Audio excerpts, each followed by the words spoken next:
못생긴 거 아니냐? 드럼 브레이크가 들어가는 게 말이 되나? OTA가 안 된다고? 통풍 시트 없다고? V2L이 없다고? 내비게이션도 없다고? 이 화제의 중심에서 벗어날 줄 모르는 차, 이 폭스바겐의 ID4를 다시 시승하고 있습니다. 두 번째 시승하는 이유가 있는데요. 어떤 느낌일지 지금부터 차근차근 말씀드릴게요.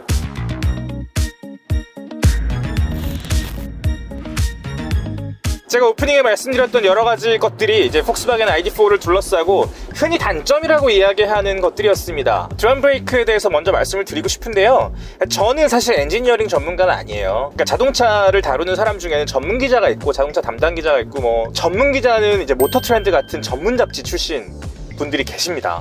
톱기어, 자동차 생활 뭐 이런 정말 자동차만 기계적으로 파고드는 그런 기자들의 세계가 있죠. 저는 근데 GQ라는 잡지에서, 그러니까 라이프스타일 매거진에서 이 자동차가 이 라이프스타일적으로 어떤 의미를 가지고 있고 어떤 캐릭터를 가지고 있고 뭐 이러저러한 점 때문에 추천드릴 만하고 이거는 좀 아쉽다 뭐 이 정도를 오랫동안 말씀드리면서 탐구해 온 사람입니다. 그러니까 뭐 분야가 다르고 시야가 다르고 관점이 다르지만 어쨌든 오랜 시간 자동차를 다뤄왔다는 점에서는 뭐 똑같다고 할 수 있겠죠.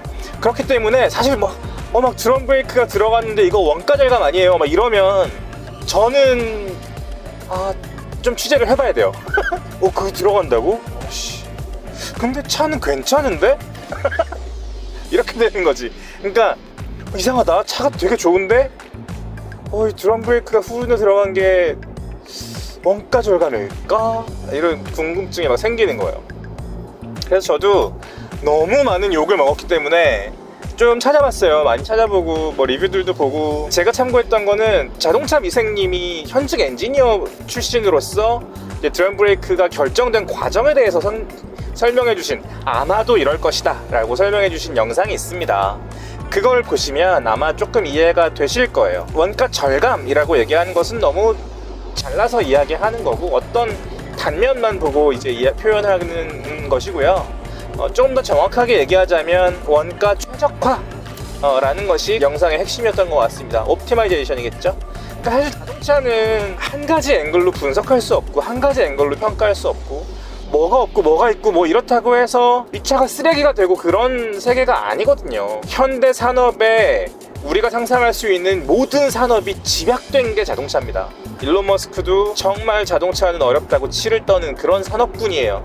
그런 산업군에서 정말 오랜 시간 동안 프리미엄이라는 것을 목표로 계속 달려온 레거시 회사들이 있고 이제 전기차 패러다임에 맞춰서 새롭게 도전하고 있는 회사들이 있는 거죠. 그런 와중에 당연히 많은 것들이 바뀌고 있는 중입니다. 그렇기 때문에 여러 가지 시도가 있는 것이고 드럼 브레이크가 들어가 있는 것도 사실은 이제 아우디 폭스바겐 그룹이 컨티넨탈이라는 부품 제조사와 합의 맞았기 때문에 그래 너네 설득력이 있구나.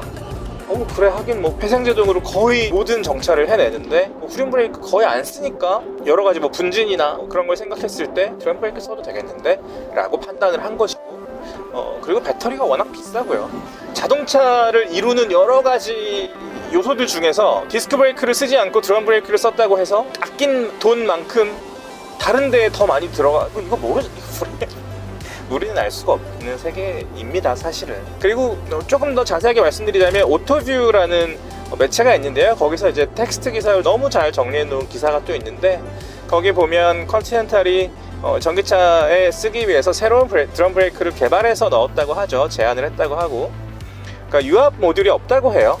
조금 더 브레이크 바이 와이어에 최적화된 드럼 브레이크를 만들어서 넣은 거고, 그리고 미학적으로도 밖에서 봤을 때도 그게 옛날 드럼 브레이크처럼 막 흉하지 않게 캡슐 형태로 예쁘게 만들어가지고 추후에는 전륜에도 한번 넣어본다 이렇게 간다는 거죠. 사실 포뮬라 E 같은 데서 브레이크를 쓰는 걸 보면 회생제동으로 거의 90%를 정지를 하니까 불가능한 얘기는 아닌 것 같습니다. 정말 이제 물리 브레이크는 거의 안 쓰는 수준까지 갔으니까. 내연기관 자동차도 F1 기술들이 밑으로 내려오잖아요. 양산차로 내려오잖아요. 전기차도 마찬가지일 겁니다. 포뮬라 E에서 썼던 기술들이 이제 양산 전기차들로 쭉쭉 내려오겠죠. 근데 그런 관점에서 드럼 브레이크는 이해해 주시면 될 것 같습니다. 그리고 실제로 그러니까 우리가 이거를 느낄 수 있는 게 아니기 때문에 드럼 브레이크 개후져 막 이렇게 얘기하는 것은 굉장히 단편적으로 보고 판단하는 것이다. 자동차는 그렇게 뭔가 한 면만 보고 판단할 수 있는 게 아니다. 이런 결론입니다. 제가 말씀드린 레퍼런스들을 잘 찾아보시면 훨씬 더 이해하시는 데 도움이 될 것 같고요. 그리고 이 차 내비게이션은 없어요. 근데 내비게이션 있어도 잘 안 쓰지 않나, 유럽차는? V2L은 사실 이런 겁니다. 현대차에 있는데 여기에 없다고 해서 그게 단점이 되나? 나는 잘 모르겠어요. 근데 그런 분들은 사실 현대기아차 사시면 되거든요. 저는 늘 그렇게 말씀드립니다. 늘 뭐 V2L이 필요하다거나 아니면 이 차 통풍 시트 없어요. 근데 통풍 시트가 나는 너무너무 필요해. 여름에 장거리를 운전하고 여름에 차 안에서 보내는 시간이 너무 많아. 그러면은 ID4는 적절한 선택이 아니에요. 그것은 정확하게 말씀드릴 수 있겠습니다. 저는 사실 통풍 시트 없어도 괜찮고, ID4 같은 경우는 처음 시승했을 때보다 만족도가 너무 높아요. 흔히 댓글에서 이렇게 뭐 이것도 없는데 구려 막 이런 댓글들 때문에 이거 진짜 좀 별론 것 같은데 라고 판단하고 넘기시는 것은 되게 아쉬운 일입니다. 어쨌든 자동차 회사들은 프리미엄으로 가는 게 목표예요. 양산차 브랜드도 프리미엄 브랜드를 한 개 더 만들어서라도, 현대가 제네시스를 만들고 토요타가 렉서스를 만들고, 어쨌든 프리미엄이 있어야 더 부가가치를 올릴 수 있고 더 많은 수익을 낼 수 있고 그런 겁니다. 그러니까 사실 럭셔리라는 거는 눈에 보이지 않는 것에서 가치를 만들어서 수익을 내는 거고, 그걸 제공하고 그걸 음미할 줄 아는 사람들이 즐기는 겁니다. 그게 럭셔리의 세계죠. 근데 어쨌든 그 세계를 목표로 계속 갈고 닦아온 지구에서 제일 큰 회사인 아우디 폭스바겐, 최근에 좀 수위가 바뀌었나요? 어쨌든 아우디 폭스바겐 그룹이 작정하고 전기차 플랫폼을 만들어서 딱 내놨을 때 제일 중요한 건 뭐냐면, 원래 폭스바겐이 잘하던 그 느낌을 그대로 재현하는 거예요. 지금 이 차는 최대 출력 201마력, 최대 토크 31.6 정도 kgm, 그리고 최대 속도는 160에 제한도 있고요. 그리고 정지 상태에서 시속 100km까지 가속하는데 걸리는 시간은 8초대입니다. 8.5초 정도 될 거예요. 이렇게 뭔가 제한을 둔 것처럼 느껴지죠. 82kWc 배터리를 가지고 모터는 그렇게 큰 힘을 내지 않는 모터를 쓰는 거예요. 그렇기 때문에 막 전기차를 마치 스포츠카처럼 막 EV6 GT나 테슬라 모델 3나 플레이드나 뭐 이런 것처럼 막 쏘고 싶어. 그러면 이 차는 구린차가 되는 거죠. 그것이 전기차의 성능을 증명하는 요소들이라면 이 차는 형편없다. 하지만 그게 아니라는 말씀을 저는 계속 드리는 거예요. 이게 아니다. 다분히 일상적인 차원에서 이 차의 성능을 만끽한다 라고 생각했을 때, 그런 관점에서 되게 편합니다. 이 차가 너무너무 편하고, 이 서스펜션을 만진 그 숙련도랄까? 노련미랄까? 이런 것들은 그대로 살아있는데, 아마 모델 Y 타시는 분들이 ID4를 타면 아무리 이 폭스바겐 ID4의 서스펜션이 아이오닉 5에 비해서 조금 딱딱하다고 하더라도, 이 차 막 한 3시간 동안 타시다가 내 차 모델 Y로 돌아가면 너무 딱딱한데 라고 느껴지실 거예요. 사실 테슬라의 서스펜션은 조금 더 무르익어야 되는 수준이거든요.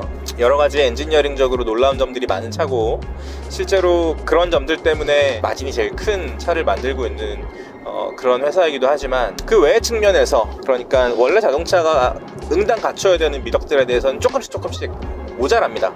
그걸 잘하는 브랜드가 이제 폭스바겐, 아우디 이런 차들이죠.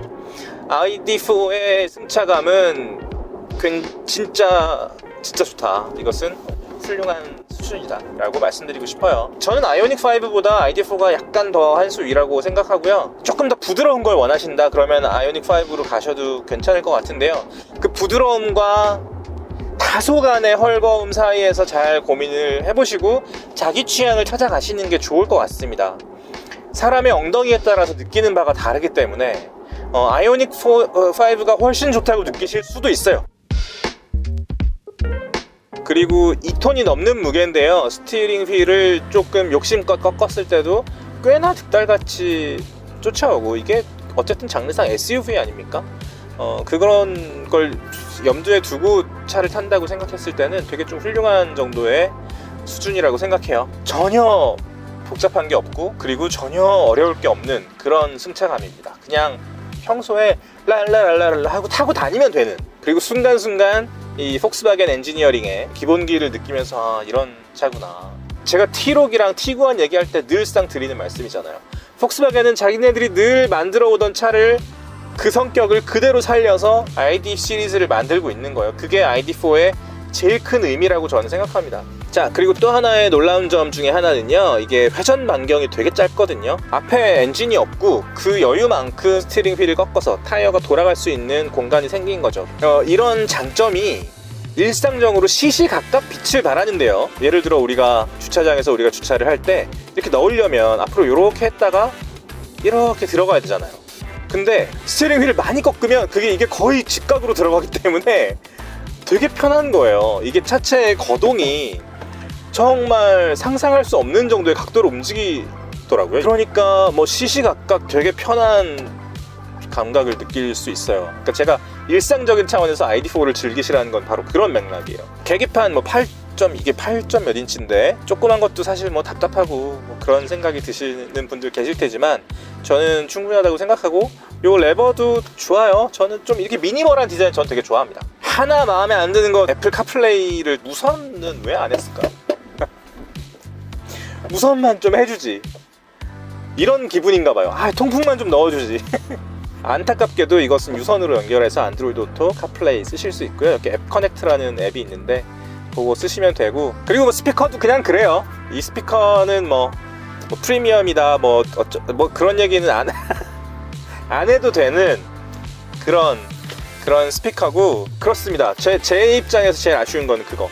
그리고 요 앞에 볼륨 조절하는 버튼이랑 온도 조절하는 버튼이 이게 밤에 불이 안 들어오는데, 뭐 이것도 뭐 익숙해지면 괜찮다 치지만 뭐 그래도 여기도 불 좀 들어오게 해주지, 뭐 그런 정도입니다.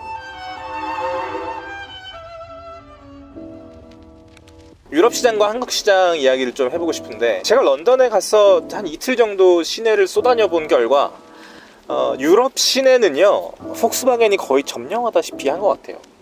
ID3랑 ID4가 진짜 많아요. 그러니까 사실 유럽에서 편의 장비를 그렇게 크게 신경을 많이 안 쓰잖아요. 현대기아가 편의 장비를 너무 잘해서 그래요. 이제 그러다가 폭스바겐 딱 보면은 와, 이것도 없고 이것도 없고 이것도 없는데 이 돈을 내야 된다고? 뭐 이렇게 되는 거죠. 그래서 이렇게 보면 댓글들을 보면은요, 뭐 이것도 없고 이것도 없는데 왜 얘기 안 해주세요? 뭐 장점만 얘기하시네요. 뭐 미사여구가 기가 막히네요. 사실 이건 악플이었는데 미사여구가 기가 막히네요. 소설 그만 쓰세요라고 말씀해 주셔서, 야, 내가 기가 막힌 미사여구를 구사를 하는구나, 자동차 리뷰를 하는데, 그런 생각이 들어서 사실은 조금 뭐 그랬습니다. 네, 뭐 지금 기분이 나쁘지 않았습니다. 저는 사실은 진짜 담백하게 얘기한다고 하는 건데 제가 어떤 것을 설명할 때 언어를 최대한 정교하게 쓰려고 애를 쓰는 이유는 그래야 정확하게 말씀드릴 수 있기 때문입니다. 사실 엔지니어링 차원에서 자동차들을 비교하려면 계측을 하면 되죠. 제동거리, 제로백, 그런 것들은 계측을 하면 돼요. 그런데 자동차의 캐릭터, 프로파일링, 뭐 이런 관점에서 자동차를 풍성하게 접근하는 저 같은 라이프스타일 에디터의 관점으로 자동차를 이해하는 사람들은 어떻게 표현하느냐에 따라서 이 차의 매력, 단점, 여러 가지 포인트들, 소구력, 이런 것들이 천차만별이기 때문에 제가 언어를 그렇게 쓸 수밖에 없는 거고요. 아무래도 뭐 문장으로 쓰는 것에 비해서는 말로 설명할 때 조금 더 캐주얼한 게 있죠. 그렇기 때문에 미사여구처럼 느껴지실 수 있을 것 같습니다. 제가 이미 뭐 책을 2권이나 쓴 작가입니다만 3번째 책을 쓰고 있는데 큰일 났네. 마감이 다가오고 있는데, 전 책을 쓸 때, 그러니까 원고를 쓸 때, 칼럼을 쓸 때 이럴 때는 진짜 가차없이 쓰는 기자로 유명했거든요. 그러니까 담백하게, 뭐 어쨌든 그렇습니다. 그런 관점에서 그렇게 이야기하고 있습니다.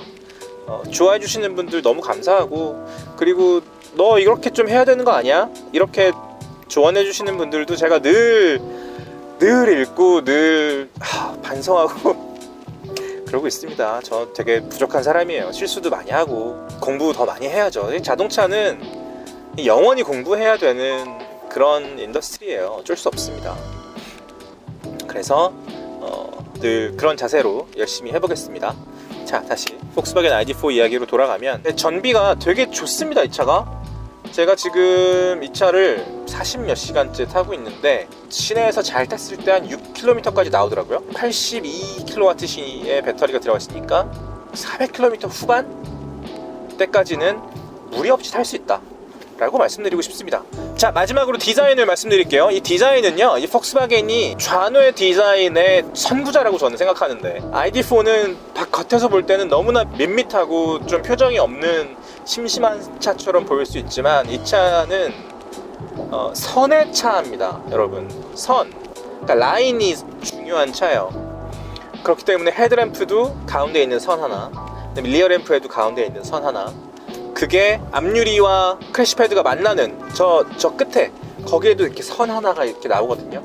그래서 그 선이 예를 들어 긴급 제동 보조 장치가 작동할 때 삐삐삐삐 하면서 할 때 빨간색으로 막 전멸한다거나 시동을 거는 순간에 어떤 컬러로 신호를 보내준다거나, 그리고 앰비언트 라이트가 들어오는 것도요, 미묘한 라인이에요. 막 벤츠 보면 막 어마어마하게 쓰잖아요, 빛을. 근데 폭스바겐은 그러지 않아요. 그래서 이런 게 마음에 드는 사람은 ID4를 꼭 경험해 보셨으면 좋겠습니다. ID4 두 번째 시승한 가치가 있네요. 가치가 있고 보람도 있고 그런 차예요. 오늘 영상 재밌게 보셨으면 구독과 좋아요, 댓글과 알림 설정 부탁드리고요. 라이프스타일 매거진입니다. 저희는 고품격 라이프스타일 매거진 더파크 더 많이 응원해 주시고 꼭 구독 눌러주시기 바랍니다. 숫자가 우리를 살립니다, 여러분. 감사합니다. 지금 앞에 오토바이가 있을 때는 여기 모니터에 되게 귀엽게 오토바이 픽토그램이 표시가 되네요. 이 폭스바겐이 이런 거 되게 무심할 것 같은데 되게 귀엽게 잘합니다.